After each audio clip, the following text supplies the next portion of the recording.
Kila mahali unapoenda kwenye ardhi kuna Mungu wa nchi. Ukienda kwenye ardhi mahali ukaanza kuleta utaratibu wako, kama kuna Mungu wa nchi ataanza kupingana wewe. Ndio maana watu wanaenda eneo hawajauliza hapa kuna nini, na hawajui. Wanaweza tu kununua kiwanja, akanunua nyumba, ukaishi. Angalia matokeo yako. Hawakujua kwamba kuna Mungu wa nchi. Kila ardhi ina Mungu wa nchi. Wewe unanunua tu. Maana yake kuna utaratibu ambao huyu Mungu anakubidi, anakuambia fanya moja mbili, ukitaka uishi hapa endana na mimi. Kama ni miungu inang'ana, ufanye sawa sawa na wao. Na usipokuwa makini, unaweza kushangaa unafanana na watu wa eneo. Wewe umetoka tu, ni mrokole mzuri tu, unaimba na kwaya kabisa, unashangilia haleluya haleluya.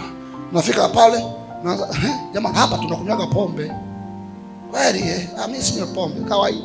Mungu wancha anakupambana na wewe. Papa. Mara ghafla mtoto anaumwa. Mara ghafla ugonjwa. Mara ghafla uelewi maombi yamekoma. Unapambana na Mungu wa nchi.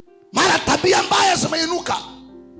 Vitu vingi usivyoelewa, kwa sababu watu wengi tunaendaga mahali kikawaida. Kuna Mungu wa nchi. Kuna miungu na roho ambazo zinakaa kwenye maeneo. Usiende kwenye ardhi au kiwanja ukaenda kawaida. Kuna Mungu wa nchi. Ndio maana nakwambia kila ardhi ifanye madhabahu.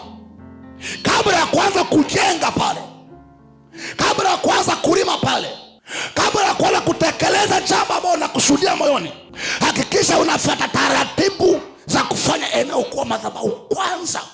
Hiyo ndio kiu yangu.